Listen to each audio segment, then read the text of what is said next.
So for the gospel reading this morning, we did things a little different. When we do a Good Shepherd Sunday, it's always from the 10th chapter of John. And so the reading originally for today was John 10, 1 through verse 10. But then we added the ending to John 9. And let me tell you why we did it. Without fail, every television show that my wife and I watch has one thing in common. There will be an episode when the show starts at a strange place. It will start in the middle of the story. For instance, recently we watched a program where the good guy woke up in the trunk of a car. It's always they wake up in the trunk of a car. I don't know why that is, but as soon as the viewer starts to ask what in the world is going on, the screen goes black, and in big letters appear 24 hours earlier, 48 hours earlier, and then the show will go back in time and explain how the good guy got into such a predicament. Now, this has become such a common story device that I have started a game where if I think a show is starting in the middle of a story, I will blurt out 24 hours earlier. And then here comes the black screen, and when the 24 hours earlier pops up, I give myself a pat on the back and also do a little trombone right here. I know I really need to get out more often, so I will try. But the truth of the matter is that I cannot stand this type of storytelling. I don't like to start in the middle. I like to start at the beginning. And that's why this morning we added some verses from chapter 9 to our gospel lesson. Because Jesus does not get up one day and start talking about sheep and gates for no particular reason in chapter 10. There is a reason. There's a very big reason. Chapter 10 continues the story that began in chapter 9. Chapter 9 featured the story of Jesus healing a blind man. But so much happens in the story. So let me steal the story device and call this summary 41 verses earlier. 41 verses earlier, Jesus and his disciples encounter a blind man. The disciples wonder whose sin is the man paying for, because that was the religious belief at the time. If someone had a sickness, a disease, a disability, then it was because that person was a sinner, or that person's parents were sinners. But Jesus challenges that belief by saying, no one has sinned. Jesus heals the man. And after Jesus heals the blind man, this man is brought before the church leaders, where he is to explain who healed him, and then what he knows about this Jesus fellow. Things go so bad for the now former blind man that the church leaders throw the man out of the synagogue. Being thrown out of the synagogue meant a loss of identity, community, and family. The man on what should have been the happiest day of his life is left all alone. But then Jesus hears what happens, and he goes and finds the man. And when the man realizes that this Jesus is the one who healed him, he praises Jesus. He worships Jesus. He becomes a follower of Jesus. What Jesus does for the blind man sets up what Jesus talks about in chapter 10. And Jesus uses several figures of speech to make some very important points. First, Jesus mentions how the sheep hears the voice of the shepherd. Now, when I was in seminary, we had a debate one time in one of my classes. I think it was in the Hebrew Scriptures. And the professor was trying to say very lightly how sheep were not the brightest animal. And we had some people arguing that, no, don't say that about the sheep. Come on, they're not that bad. You know, it's kind of this tangent defending the cute sheep. It got so bad, the professor finally just said, people, they're dumb. They're dumb. That's how that class ended that day. I'm like, oh, what a great way to end.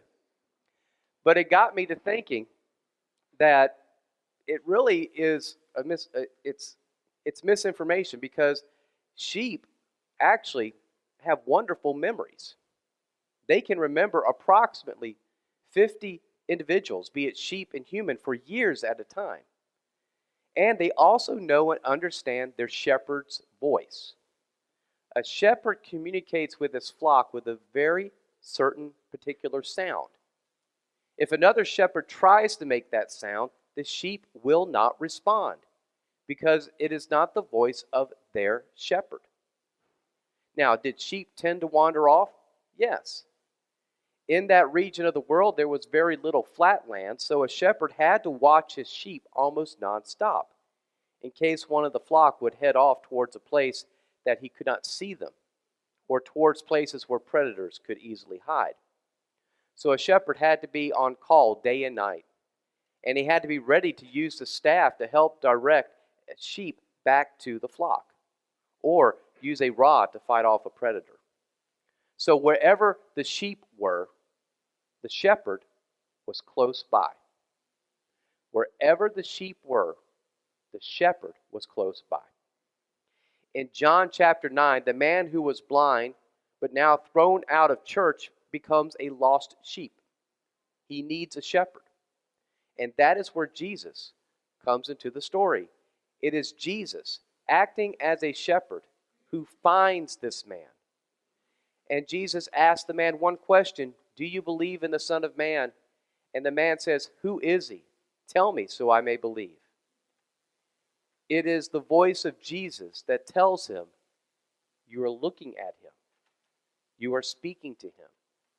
This man, this lost sheep, hears the voice of his shepherd, the real shepherd, the good shepherd. And in that moment, the man who lost his family, lost his church, and lost his place in society has now been given a new family, a new faith community, and a shepherd, all because of Jesus. When the people have a hard time understanding what he is talking about, I can imagine Jesus rolling his eyes, like, really? You can't understand the shepherd? Okay, let me try this. I am the gate. What is interesting is the word for gate in the original Greek language, it's better translated as door. Now, back in Jesus' time, in villages and towns, there were public sheepfolds, areas that were protected by a strong door by which only the guardian of the door held the key. But there was no such door when you went out on the hills. Over the hills, the sheepfolds were just open spaces, maybe enclosed by a wall or part of a cave, if you will. There was one opening which the sheep came in and out. There was no door. So at night, the shepherd himself would lay across the opening, and no sheep could get out or in except over his body. The shepherd was the door. So think back what happened to this former blind man. For the blind man, one door, the door that led to his former life, his former community, has been closed. But another door, the door, has now been opened. And it has been opened by Jesus himself.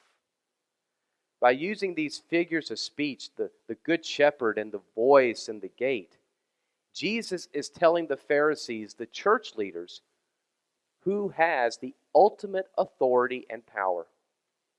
Jesus is saying, you church leaders do not get to decide who is in and who is out. I do.